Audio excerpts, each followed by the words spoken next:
When life knocks you down, and life will knock you down, try to land on your back. Because if you can look up, you can get up. Welcome to Fire with Dr. Ninja Turtle. Hi everybody, welcome back to Fire with Dr. Ninja Turtle. In this video, as you can see, I have a different format here. What we're going to talk about in this video is how I calculate my savings rate. And first we're going to look at my 2024 savings rate and how that was calculated. And then we'll go into my 2025 savings rate and what you can do to calculate your own savings rate. So I hope that this video helps. First, I want to thank Cathy with the Kronson family for turning me on to this software. It's taken me about 24 hours to figure out how this software works, so this is my first trial run. I hope that it goes well. The first thing that I want to talk about are my multiple streams of income. As you can see, I've got 3 colleges where I'm an adjunct professor. The pay varies based on the number of classes they give me to teach and how much they pay per class.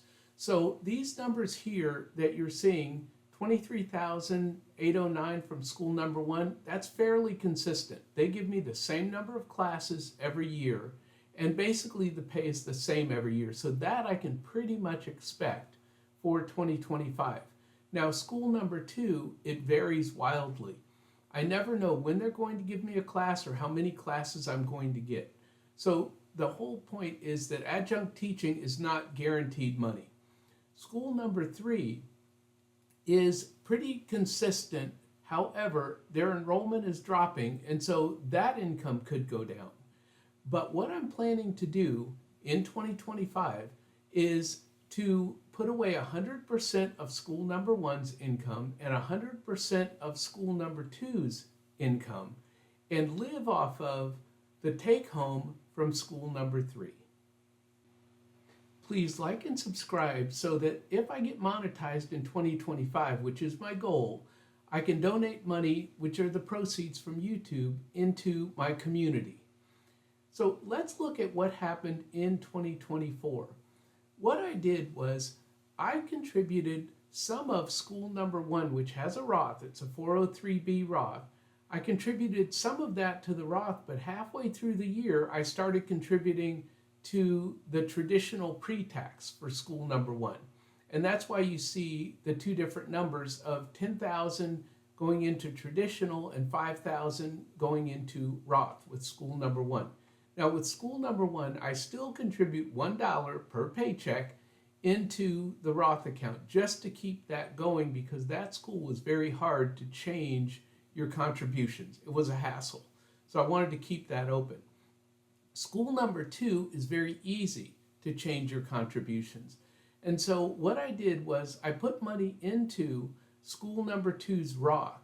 Now towards the end of the year, I had rental expenses and I needed that money. So I stopped putting money into school number 2's Roth towards the end of the year, like the last 2 or 3 months. And so that's what happened in 2024. But let's look at why I can put so much money into retirement accounts. It's because the IRS treats a 457, which is my pre-tax for school number 1, as a different type of retirement account than a 403B, which is school number 2 and school number 3. And it's also the Roth portion of school number 1. So I can do up to, because I'm over 50, I can do $30,000 each into the 457 and into the 403B.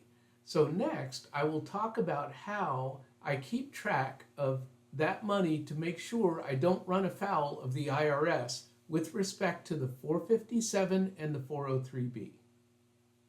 Right here, you can see that I keep track of the 403B from all 3 schools, and I add up the total here, which I subtract from the $30,000 that I could do in 2024. Now in 2025, they've raised it to $31,000 each. But my 457, I also keep track of that here in my calculation and subtract whatever I'm giving them from the $30,000 that's available in the 457. So if we look at my total income from 2024, I did not come close to the $30,000. Now, I did come close to the $30,000 in school number 2, so I will have to be careful and really watch school number 1, school number 2, and school number 3. Because school number 3, while I'm not contributing voluntarily to school number 3, they require a 7% contribution to their retirement account. And so that goes into a 403B at school number 3. So in 2025, I still have to track my school number 1, school number 2, and school number 3 in the 403B to make sure that I don't go above the $31,000 limit. In the comments, tell me, do you try to max out your 401k from your W-2 job? And if you have multiple different types of 401ks, do you try to max out each and every one of those? So in this section, I want to talk about how I calculate my savings rate, because your personal savings rate is the sum of what you're saving divided by your total income.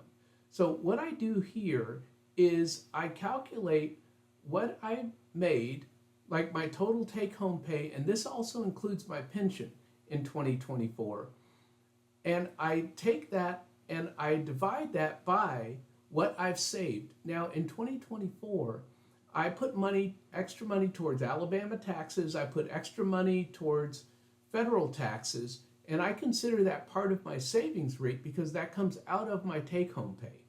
And everything that I put into my 403B and 457 comes out of my take-home pay. And so when you divide those two numbers together, you get a savings rate of 40.31%. And so that's how I keep track of my savings rate. Now we're going to go and look at 2025. As we get into 2025, I wanted to mention the HSA. I contribute to my HSA, but my insurance company also contributes to my HSA. My insurance company, which is a federal government retirement plan insurance, it contributes $1,200 a year or $100 a month into my HSA. I contribute the rest. So last year I looked at the HSA limits and I put in the HSA plus the $1,000 extra catch-up contribution because you're over 50. So I'm trying to maximize everything I can over 50. So this year in 2025, it's been raised, and so the limit is now $5,300 for the HSA in 2025, minus the $1,200 that my insurance company contributes. That means I have to contribute $4,100 in order to max out my HSA.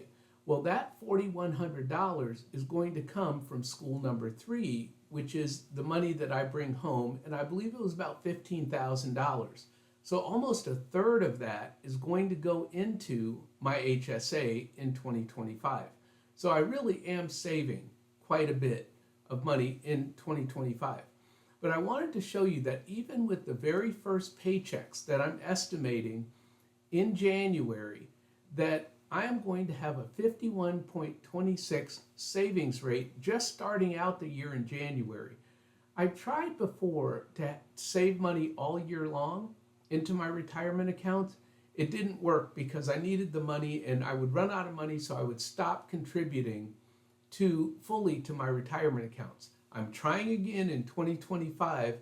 I'm going to start with 100% of school number 1 going to pre-tax and 100% of school number 2 going into Roth.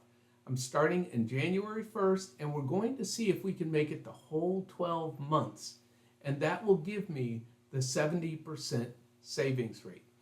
So what I have is I will bring home 71 cents from school number 1.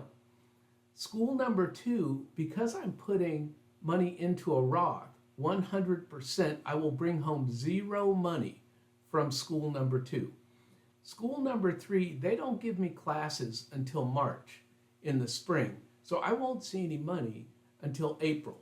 So that money won't be coming home until April. So I'm just going to have to make it on my pension, and if any rental income cash flow comes in, which I'm hoping for, that's what I'm going to have to make it until April. One of the last things that I want to mention is that I have my $4,100 sitting over here off to the side. If I add that $4,100, which last year I paid it in January, if I add the $4,100 into my savings rate, that has my savings rate starting the year at 161.454%. Because that money won't come in until April, I may go ahead and put that money in and not wait until April, so that that money is in the stock market being invested and is growing with the stock market starting in January. Now, I don't recommend this for anyone else, but what I do sometimes is I borrow money from myself and then I pay myself back. If I have rental income cash flow, I will use that to fund my HSA until I get that paycheck from school number 3 in April. The other thing that I wanted to share is that I did get a pension increase this year. It was about $70. And that $70 is already gone because I'm going to get Wi-Fi to my house. I've had hotspots out here in the country, and they're starting not to be very reliable. So I'm going to go ahead and get Wi-Fi to the house, and that will eat up all of my pension increase. I'm going to end with this. The quote of the day is about financial stability. Financial stability is more about doing the best with what you have. And that's what I do.